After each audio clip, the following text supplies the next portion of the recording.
Welcome back, everyone. Now to a scary warning to pilots after a reported rocket launcher near New York's LaGuardia Airport. The control tower warned a Delta Airlines pilot to be on the lookout. Now, the anonymous call was a hoax, but it led to a very real security sweep. That included a warning to a Delta flight on its final approach. There were 182 people on board. Man-pad alert issued at LaGuardia Airport at 0027. Use extreme caution. All right, clear to land, runway 22, Delta 2604. And could you explain what a man-pad is? Yeah, that's a manned portable air defense system. Basically, it was a report of a rocket launcher.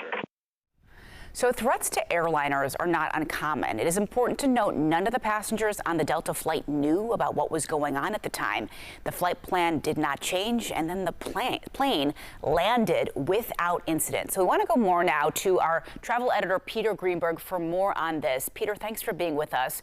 We know that hoax or not, how often do you hear about situations like this in the air where passengers don't even really know what's going on?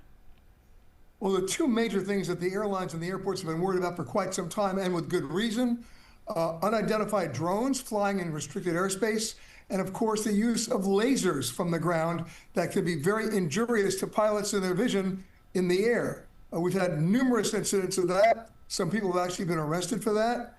In this situation where you have a manually operated rocket launcher report, there's not much the airline could have done or the pilots could have done because they're not equipped with what they call ECM, electronic countermeasures, to deflect anything that might be launched at them. What the tower was asking them to do is to see if they could find a possible location on their approach that it might be existent. The good news is it was a hoax, nothing happened, but the mere fact that it was reported is cause for concern. Yeah, certainly some scary moments there for the folks on board.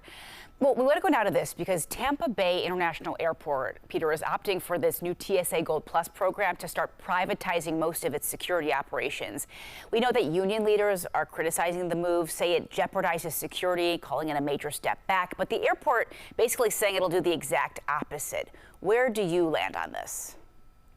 Well, anytime you privatize a security force and it gets into government oversight and training, which they keep claiming is going to happen. What the TSA Gold program really means is just hiring private security forces, training them under TSA standards, and letting them go to work. The only benefit to consumers and to travelers is if there's a government shutdown, they would still be working because they're privatized. In a government shutdown, as we've all experienced, the TSA doesn't necessarily get paid, and many times they don't show up for work simply because they're not getting paid. But right now, you see this happening at Sarasota Airport. A number of other airports are thinking about doing it, like Charlotte in North Carolina. It's a cost savings for them. As long as they can maintain the training standards, it shouldn't be a problem. But again, the only possible impact to travelers would be if there's another government shutdown. Okay, so one way to potentially avoid long lines during a government shutdown. Interesting. Okay, so earlier this week, Peter, we talked about a viral video, and it shows a United Airlines employee threatening to call ICE on a man who is trying to correct an error on his daughter's plane ticket. The man then started recording the exchange after waiting about 3 hours to solve the problem. So the update, United says they're now looking into it. But if you find yourself having what I'll call a tough interaction with a worker, somebody finds themselves maybe in a similar situation, what can you actually do about it? Well, in this particular case, it was great that he did record the interaction.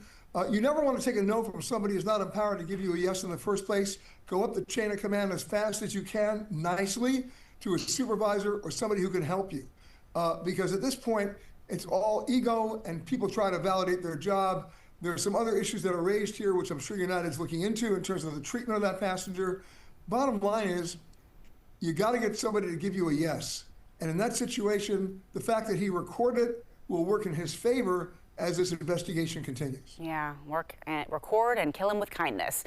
Peter, before we let you go, tell us where you are on this Thursday afternoon for you.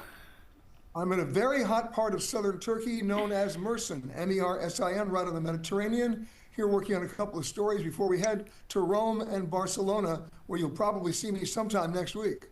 Well, we are looking forward to that. Peter, as always, thank you so much for your insight. Safe travels. You got it.